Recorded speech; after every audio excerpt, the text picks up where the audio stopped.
Oke, bismillahirrahmanirrahim. Assalamualaikum. Lanjut ya. Lanjut di seperti penjelasan di video sebelumnya, kita eee, udah munculin pembahasan konsep awal gitu ya tentang penyajian data gitu ya. Nah, sekarang kita mau masuk ke lebih detail sedikit tentang bagaimana sih cara kita menyajikan data gitu. Yang mana ini termasuk dalam deskriptif statistik ya, atau statistika deskriptif di kompetensi dasarnya, hingga akhirnya gimana kalian bisa, kita semua bisa mampu menerapkan konsep-konsep statistik deskriptif pada saat kita mau menyajikan data gitu. Ini detailsnya. Jadi kita akan belajar konsepnya dulu, terus gimana cara bikin tabel frekuensi, distribusi frekuensi, baru habis itu kita belajar cara bikin grafik dan diagram. Oke. Nah, seperti yang udah dibahas di video sebelumnya, jadi kita ini masih main di statistika, ya sebenarnya statistik deskriptif juga nggak apa-apa, tapi kalau bilang statistik artinya cuma datanya ya, bukan ilmunya. Statistika deskriptif ini banyak dipakai di semua bidang gitu ya, sehingga muncul di beberapa kasus ekonomi, politik, pendidikan, pertanian gitu. Nah, kalau statistik deskriptif itu kan ya, jadi dia hanya sebatas bagaimana cara kita menyusun dan bagaimana kita menyajikan data gitu ya. Jadi belum sampai ke penarikan kesimpulan, cuman sampai nyusun dan sajikan data terus dikasih penjelasan gitu. Ya ini cuman sebatas deskripsi aja ya. Nanti bisa dibaca detail ya. Kemudian ya intinya dari deskripsi itu bisa memberikan gambaran tentang data kita. Kan biasanya data, kalau misalnya kita punya data nih, dari datanya 1 sampai 1000 mahasiswa gitu ya, ini mahasiswa 1, ini nilainya. Misalnya nilainya ini 80, ini 79 dan seterusnya, ini 75 gitu. Kan kalau ngelihat ini kita nggak bisa ngelihat ya datanya tuh kayak gimana. Tapi kalau kita bikinin kayak tadi kita bikinin pie chart misalnya, oh dari sini kita bisa lihat ternyata rata-rata nilainya misalnya di sini ada warna kesukaan gitu ya. Warna kesukaan ternyata sebanyak ini sukanya merah, sebanyak ini sukanya kuning, cuman sedikit suka biru, sedikit lagi suka hitam gitu. Kan lebih cepat kalau kita pakai penyajian data daripada kita pakai data mentah kayak gini atau raw data ya. Nah, di sini ingat kita tidak melakukan analisis, kita hanya sebatas memberikan gambaran sampai deskripsi aja. Bisa plot, diagram gitu. Sampai min, median, modus, rata-rata gitu doang. Terus kita juga tidak menentukan kesimpulan yang berlaku umum. Nah, ini udah kita bahas juga di video sebelumnya, kita review sedikit. Jadi di statistik deskriptif nanti yang kita pelajarin di sini adalah pertama kita menyajikan data, kemudian menghitung ukuran pemusatan. Ini kayak yang SMA kayaknya harusnya udah ya, min atau rata-rata, median, modus dan lain-lain. Terus ada ukuran penyebaran itu kalau SMA tuh mungkin yang diajarin variansi itu, ingat nggak? Standar deviasi. Kalau emang belum nanti kita belajar bareng. Oke? Nah, tujuannya apa? Tujuannya ya tadi seperti yang kita bilang, kalau dari data mentah yang banyak itu bisa dengan adanya deskriptif statistik ini kita bisa dapat informasi yang lebih efektif dan komunikatif. Gitu. Lebih kelihatan lah. Tuh. Oke, yang pertama penyajian data. Nanti mungkin di video selanjutnya baru kita akan bahas pemusatan dan penyebaran ya. Penyajian data. Yang pertama, kita mau belajar tentang distribusi frekuensi dulu ya. Jadi tabel distribusi frekuensi. Ya. Nanti setelah ini baru kita belajar grafik, diagram, yang bar chart, line chart atau garis, pie chart, scatter plot, histogram and polygon plus OGIF gitu ya. Yang pertama sekarang kita belajar di video ini dulu, kita belajar tentang tabel distribusi frekuensi. Apa sih tabel distribusi frekuensi itu? Jadi tabel distribusi frekuensi, tabelnya dulu. Tabel itu adalah kumpulan data, datanya itu disusun berdasarkan baris dan kolom. Jadi ada baris, dan kolom, jadilah tabel gitu ya, itu tabel. Nah, data dalam tabel distribusi frekuensi itu tentunya akan memberi informasi yang lebih banyak daripada data mentah, ya kan? Karena kita udah rekap dia pakai tambahan frekuensi, gitu ya. Nanti kita lihat di contoh tabelnya. Nah, di tabel distribusi frekuensi, tabel itu dikelompokkan biasanya dibawa ke dalam bentuk interval. Misalnya tadi nilai itu kan mahasiswa ada mulai dari 0 sampai 100 ya. Kalau dibuat list dalam tabel gini kan susah. Jadi dibuatlah kelompok misalnya 0 sampai 20, 21 sampai 40 gitu. Jadi dibuatin kelas interval-interval. Ya. Nah, setiap interval itu masing-masing ada frekuensinya. Jadi yang nilainya 0 sampai 20 ternyata nggak ada 0 anak. 21 sampai 40 cuma ada 1 anak karena nggak pernah masuk misal. 41 sampai 60 oh ternyata ini ada yang kayak kurang belajar jadi cuma ada 5 orang dan seterusnya. Jadi ini frekuensi. Jadi ada interval, ada frekuensi. Nah, ini ada beberapa istilah yang ada di tabel distribusi frekuensi. Yang pertama, kita punya kelas interval ya. Kelas interval. Jadi kelas interval itu kelompok datanya yang berupa interval, yaitu tadi interval yang tadi di contoh sebelumnya ya. Kemudian ada ujung bawah. Ujung bawah ini yang paling kiri interval, misalnya kelas interval. Misalnya kita punya kelas intervalnya ada tadi dari 0 sampai 20, 21 sampai 40. Ini kelas interval, kelas 1, kelas 2 gitu ya. Ujung bawah yang mana? Ini ujung bawah. Ya. Ujung atas yang mana? Ini berarti ujung atas. Oke. Terus ada lagi batas bawah. Batas bawah itu adalah ujung bawah dikurangin ketelitian. Jadi kalau misalnya kita punya kelasnya tadi itu 20 sampai berapa? 21. 21 sampai 40, maka ujung bawahnya itu adalah 21 kan ya. Nah, batas bawahnya berapa? Batas bawahnya itu adalah dikurangin ketelitian. Kalau ini dia bentuknya bilangan bulat, kurangin 0,5. Jadi 21 kurangin 0,5 sama dengan 20,5. Tapi kalau misalnya kelasnya dia koma, misalnya kelasnya itu 21,5 sampai 40,5. Berarti ujung bawahnya berapa? 21,5 kan? Berarti batas bawahnya ini kan bukan bulat, ada koma 1. Jadi kuranginnya dengan ketelitiannya itu nambah. Jadi 21,5 karena udah koma dikuranginnya pakai 0,05. Jadi nambah. Ya, jadilah dia 21,45 gitu. Kalau dia 21,50 berarti dua angka di belakang koma. Berarti nanti di sini menguranginnya 21,50 kurangin nambah 0,005 gitu. Ya, tergantung ketelitian datanya. Kalau data bulat kurangin 0,5, kalau ada komanya 1 kuranginnya koma 2 kuranginnya 3 angka di belakang koma. Ya. Kalau bulat nah ini ya. Nah, ini penjelasan. Nah, batas atas itu sama, cuman kalau tadi batas bawah misalnya 20 sampai 40 gitu ya. Sorry 21 ya tadi, ya udahlah contoh aja. Ujung atasnya berapa? 40 kan? Nah, berarti batas atas itu adalah tambah 40 tambah 0,5. Kalau tadi kurang, kalau ini nambah. Ya. Gitu. Jadi kalau yang ujung bawah kurangin. Nanti ini kalau misalnya ujung atasnya 40,5 ya berarti di sini 40,5 tambahnya tambahin 0. Oke. Tuh. Sama ketelitiannya. Nah, misalnya kita punya kelas interval ini berarti misalnya 21 sampai 40 ya. Ini contoh aja ya.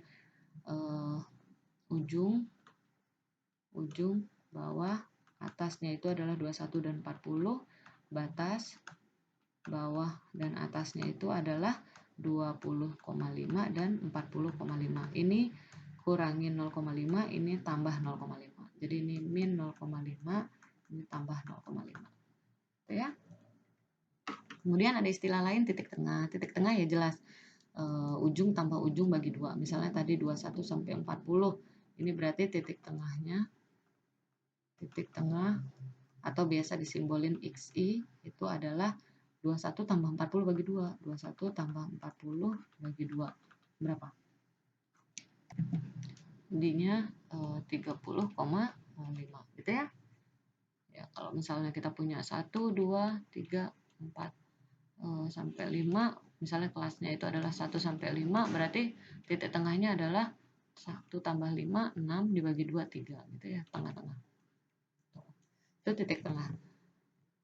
Panjang kelas. Nah, panjang kelas itu adalah ini. Jadi kalau ini 1, 2, 3, 4, 5, itu udah panjangnya 5. Misalnya tadi kita punya kelasnya 1 sampai 5, 1, 2, 3, 4, 5, 6, 7, 8, 9, 10, 6 sampai 10 gitu ya. Maka panjang kelasnya adalah 5 gitu. Dapatnya 5 ini bisa hitung 1, 2, 3, 4, 5 atau kurangin aja. Ujung kurangin ujung. Ujung kurang ujung. 6 kurangi 1, 5, 10 kurangi 5, 5 gitu. Boleh hitung kayak gitu. Ya. Itu panjang kelas. Nah, ini ada jenis-jenis tabel distribusi frekuensi. Jenisnya ada frekuensi relatif, ada frekuensi kumulatif, ada frekuensi relatif kumulatif. Jadi relatif kumulatif ini bisa didapat dengan relatifnya cari dulu terus dikumulatifkan, atau sebaliknya kumulatif cari dulu baru direlatifkan. Ya, kita belajar tiga-tiganya sekarang. Yang pertama, tabel distribusi frekuensi relatif. Nah, tabel distribusi frekuensi relatif ini adalah tabel yang frekuensinya dalam bentuk persen. Jadi kan tadi kita udah bikin tabel terus ada frekuensinya tuh. Nah, frekuensinya itu dibuatin persen, ditambahin kolom baru yang ada persennya. Itu namanya tabel distribusi frekuensi yang ada relatifnya, ada persennya. Nah, tabelnya isi nilai data dalam interval, terus tiap interval punya frekuensi dalam bentuk persen, gitu ya. Nah, gimana dapat frekuensinya? Frekuensi relatifnya ya tinggal mutlaknya, misalnya ya saya punya 1 sampai 5 itu ada 2, 6 sampai 10 ini kelasnya, ini frekuensi FI, atau di sini dinamain frekuensi mutlak ya, FI. Nah, frekuensi relatif I, ini frekuensi, ini frekuensi relatif ke I gitu ya, kelas ke I ini maksudnya ini I-nya, ini kelas ke-1, ini kelas kedua gitu. Nah, misalnya di sini itu ada berapa? Misalnya di sini ada 8. Sehingga misalnya cuma ada kelasnya, misalnya cuma ada 2 nih. Nah, ternyata ini totalnya 10 kan? 10 totalnya. Ya. Nah, 10 ini kalau mau cari frekuensi relatifnya tinggal 2 dibagi 10. Jadi 2 dibagi 10, 2 dibagi total kali 100%. Berapa nih? Jadinya adalah 20%. Ya. Kemudian kalau yang ini berarti 8 dibagi 10 kali 100%. Jadinya adalah 80%. Totalnya harus 100%. Ini kan kalau ditambah 100%. Nah, ketika kita punya tabel, kalau tabelnya cuma sampai ini doang, frekuensi, ini namanya tabel distribusi frekuensi. Tapi kalau udah tambahin relatif, berarti namanya tabel distribusi frekuensi relatif. Tinggal tambahin persen. Ya. N ini adalah yang 10 total data. Frekuensi ini adalah frekuensi tiap kelas dikali 100%. Dapatlah frekuensi relatif I. Gitu. Ya. Oke. Yang kedua, frekuensi kumulatif. Jadi kumulatif ini kan total ya, kumulatif, akumulasi. Nah, caranya adalah ya kita totalin selangkah demi selangkah intervalnya. Ya. Misal yang tadi kelas itu ada 1 sampai 5, 6 sampai 10. Frekuensinya itu adalah 2, ini 8. Ya. Ini totalnya adalah 10 kan ya. Nah, kumulatif I itu adalah totalin. Kalau di sini totalnya apa? 2. Kalau di sini berarti totalnya yang ini 10. Ya. Misalnya kalau ditambah, misalnya ada 2, 8, 7, 5. Berarti di sini kan 2, di sini 2 tambah 8, 10. 2 tambah 8 tambah 7, 17. 2, 8, 7, 5, 22. Jadi di sini kalau ditambah 22 harus sama dengan frekuensi kumulatif yang terakhir ini. Ini harus sama. Nah, kalau ada tabel frekuensi dan ada kumulatifnya, ini namanya tabel distribusi frekuensi kumulatif. Oke, nah sekarang kumulatif itu ada yang kurang dari, ada kumulatif kurang dari, ada kumulatif lebih dari. Nanti kita lihat yang lebih dari sama kurang dari itu kayak gimana. Kemudian ada frekuensi relatif kumulatif. Jadi kok bisa tadi ya dicari dulu persennya baru dikumulatifkan atau dikumulatifkan dulu baru dicari persen boleh. Ya. Jadi di sini kita buat kumulatifnya dalam bentuk persen. Contoh, oh belum dari contoh. Contoh, tadi kita punya kelas 1 sampai 5, 6 sampai 10. Ya, misalnya di sini tuh tambah 11 sampai 15 misalnya. Di sini tadi kan frekuensi KI 2, 8, 10 misalnya. Ini kalau ditotal kan 20 ya. Nah, di sini kita mau buat, bisa kalian mau kumulatif dulu Fkum. Fkumnya berarti ini 2, 2 tambah 8, 10, 10 tambah 10, 20. Udah sama ya. Nah, sekarang Fkum relatif. Misalnya apalah kalian, kalau saya malas nulis, disingkat aja. Berarti ini kan kumulatif ini yang direlatifkan, berarti 2 per 20 kali 100% sama dengan 10%. Oke ya. Kemudian ini 10. 10 ingat kalau bukan FI-nya tapi kumulatifnya. 10 per 10 kali 100%. Ini mohon maaf 2 per 20. Nah, ini kan adalah 50%. 20 per 20 kali 100% itu adalah 100%. Gitu. Ini adalah kumulatif relatif. Gitu. Atau sebaliknya mau direlatifkan dulu bisa. Misalnya kelas 1 sampai 5, 6 sampai 10, 11 sampai 15. FI. FI-nya ini 2, 8, 10. Ini kalau di total 20. Terus kita relatif dulu FRI. Relatifnya kan ini 2 tadi 2 per 20 kali 2 per 20 kali 100%. Jadinya adalah 10%. Ini 8 per 20 kali 100%. Ini jadinya adalah berapa? Coba yuk. Berapa? 8 dibagi 2, 40. Ini 40%. Ini 10 per 20 kali 100% adalah berapa nih? 50%. Nah, baru dibuat Fkum dari RI. Nah, di sini berarti ini kan 10. Kumulatif ya. 10 tambah 40, 50%. 50, 10 tambah 100%. Jadi sama aja. Ini sama ini tuh sama. Mau kumulatif dulu baru relatif atau relatif dulu baru kumulatif nggak masalah. Ya, itu. Oh, sorry, saya harus clean dulu. Nah, sama. Jadi pokoknya kalau yang ada kumulatifnya, kumulatif itu pasti ada kurang dari sama lebih dari. Ya, relatif. Tadi yang nggak ada relatifnya. Nah, sekarang kita lihat contoh. Contoh ini adalah nilai mahasiswa, nilai mata kuliah statistik ya. Jadi ada berapa nih? 5 kali 8 ada 40. 40 mahasiswa. Jadi 5. Nah, kalau lihat ini kan susah ya.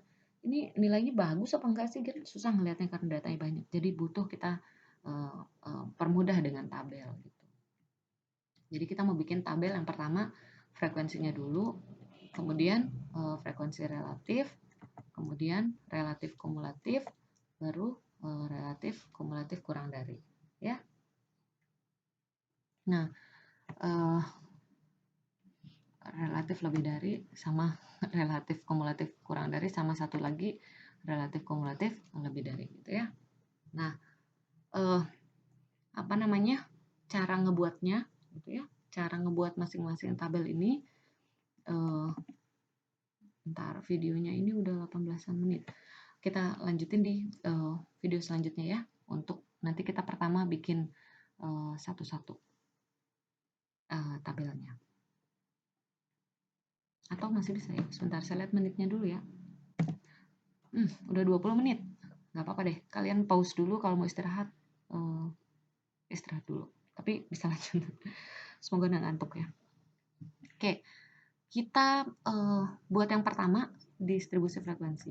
Jadi cara ngebuat tabel distribusi frekuensi ya, itu yang pertama kita urutin dulu datanya. Dari data 40 mahasiswa tadi kita urutin dari yang kecil ke besar.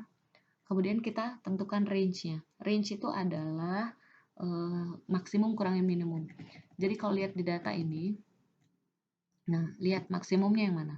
Maksimumnya adalah 91, minimumnya adalah berapa yuk?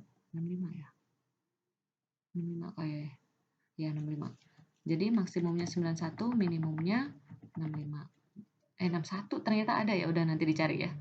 Jadi 95 malah bukan 91. Ya kalian pause videonya terus bisa dicoba ya. Kalian coba cari range-nya. Oh ternyata range-nya ini maksimum kurangin minimum. Jadi dapat range 34. Oke. Terus habis itu kita mau cari berapa banyak kelas yang kita mau pakai nih. Banyak kelas itu bisa pakai macam-macam, biasanya 5 sampai 15 kelas bebas. Ya. Cuman untuk keseragaman kita pakai aturan ini, pakai aturan Sturges. Ya, untuk keseragaman di kelas kita. Jadi pakai kalkulator. Sekarang kalian pause videonya terus kalian coba hitung. 1 ditambah 3,3 log N di kalkulator kalian cari. N-nya adalah 40. Ya. Kalau udah dapat hasil yang sama aman, kalau belum diskusi di kelas ya. Jadi kita dapat log 40 itu adalah 1,602 dikali 3,3 baru ditambahin 1 ya. Nah, nilainya adalah 6,28. Nah, untuk amannya kita bisa buletin ke atas atau ke bawah nggak masalah. Jadi bisa dekat ke 6 atau pakai ke 7 boleh. Ya, mau pakai 6 atau 7 boleh, nggak masalah. Kenapa nggak masalah? Karena ya sebenarnya buletin ke atas lebih aman ya. Jadi kita siapin kelasnya ada kelas 1, 2, 3, 4, 5, 6, 7 gitu ya. Siapin kelas lebih banyak kan gitu. Bisa jadi ntar takutnya ada angka tadi kan maksimum angka kita 95 ya maksimumnya. Takutnya nanti ini nggak masuk angka 95 itu. Misalnya ini ternyata udah sampai 94 doang. Kalau cuma 6 kelas kan 95-nya nggak bisa masuk kelas. Jadi amannya bulat ke atas gitu. Tapi nggak menutup kemungkinan sebenarnya pakai 5 sampai 15 ini udah bisa. Cuman supaya di kelas ini sama kita pakai Sturges saja. Ya. Nah, ini kalau di sini ambil amannya ambil 7 kelas. Kemudian banyak kelas. Sekarang panjang kelas. Panjang itu adalah range. Tadi dapat range 34 kan ya. Banyak kelas dapat 7 ya. Jadi 34 bagi 7 4,86. Jadi panjang kelasnya 4,86 ya. Ini bisa dideketin dengan 5. Ya. Kita bulatin ke atas saja supaya aman. Tuh. Oke. Ujung bawah itu minimumnya. Data minimum kita kan tadi 61 ya. Jadi pertama kali bikin kelas itu mulai dari 61. Panjangnya kan 5 nih. Jadi 61 tambah 5 itu adalah 66. 61, 62, 63, 64, 65. Jadi 65. Itu jadi ada panjang kelasnya 5 kan 1 2 3 4 5 atau bisa tambah langsung 5 ke sini. Tuh, berarti di sini sampai 70 dan seterusnya sampai nanti ada kelas ke 7 kelas. Ya. Nah, sekarang setelah itu kita bikin yang pertama, tabel distribusi frekuensi. Tadi kan udah bikin ya 60. Nah, ini kalian pause dulu, terus itu kalian coba ya. Coba bikin kelasnya. Tadi udah 60 sampai 65, 66 dan seterusnya ada 7 kelas kan ya. Gitu. Nah, terus habis itu kalian bikinin turusnya atau sebenarnya nggak pakai turus juga nggak apa-apa. Jadi 61 sampai 65 tadi kan ngelihat data ya. Data angka pertama misalnya 91, oh di sini 91. Angka kedua 60, oh di sini 61, oh di sini, dan seterusnya. Setelah itu tinggal di total, ini ada 4, ini ada 9, ada 11, dan seterusnya totalnya 40. Tabel ini kan isinya frekuensi doang ya, jadi ini namanya tabel distribusi frekuensi. Oke, terus kita bikin relatif. Frekuensi relatif, ambil tadi frekuensi mutlak itu, tinggal bikin relatifnya. Contoh, dapat 10 nih dari mana? Adalah 4 dibagi 40 kali 100%, jadilah 10%. Dan seterusnya sampai totalnya 100%. Oh, ini ada penjelasan persen. Ini relatif. Kumulatif gimana? Berarti mutlak ini tinggal kumulatif. Ini 4. Terus ini 13. Terus ini 24. Ini totalnya 26. Dan seterusnya sampai totalnya adalah 40. Jadi ini dan ini sama. Ini namanya tabel distribusi frekuensi yang ada kumulatifnya. Berarti kalau mau bikin kumulatif kurang dari, kita bisa lihat interval. Interval kita kan tadi ini ya, 61 batas bawah, ujung bawahnya. 66. Nah, kita bikin kurang dari 61, kurang dari 66, kurang dari 71 itu gimana? Nah, kurang dari 61, lihat. Dari 61. Ini kan isinya 4 ini. 4 ini adalah untuk yang interval dari 61 sampai 65 doang. Ya, 61 sampai 65. Berarti kurang dari 61 ada nggak? Nggak ada. Makanya di sini 0. Terus lihat, ini kan kurang dari ini 13 ini adalah total dari 61 sampai 70. Maaf. Iya, gitu kan ya. Nah, ya ini kumulatif kan ya. Nah, jadi ketika mau lihat yang kurang dari 66, kurang dari 66-nya yang mana? Ini kan 66. 66 itu adanya di sini. Berarti sebelumnya 66 ada apa? Ada 4. Kurang dari 71, ini 71-nya ada di sini. Sebelum dari 71 ada apa? 4 tambah 9, jadilah 13. 4, 13, dan seterusnya. Jadi baiknya ini kalian pause dulu, terus habis itu kalian coba bikin tabel sendiri, habis itu dicocokin ya. Kalau ternyata beda, itu yang dibahas di grup nanti kalau ada pertanyaan. Kalau lebih dari, ya berarti tadi 61-nya kurang, sekarang 61 lebih. 61 kan minimum. Berapa banyaknya anak yang lebih dari 61? Ya semua anak itu ada di itu, jadi 40. Jadi kalau kumulatif lebih dari 40 pasti paling atas, kumulatif kurang dari 40 pasti paling bawah. Gitu ya. Terus relatifnya ya berarti tinggal totalnya, tinggal yang persennya yang diambil. Ini bisa dicoba. Silahkan dicoba, di pause terus dicoba. Ini yang relatif, kumulatif, lebih dari. Oke? Nah, itu tentang penyajian data yang pertama dengan tabel distribusi frekuensi. Nanti untuk yang grafik dan diagram ada di video selanjutnya. Kalau ada pertanyaan langsung diskusi aja di kelompok diskusi ya, di grup diskusi kita. Assalamualaikum, semangat!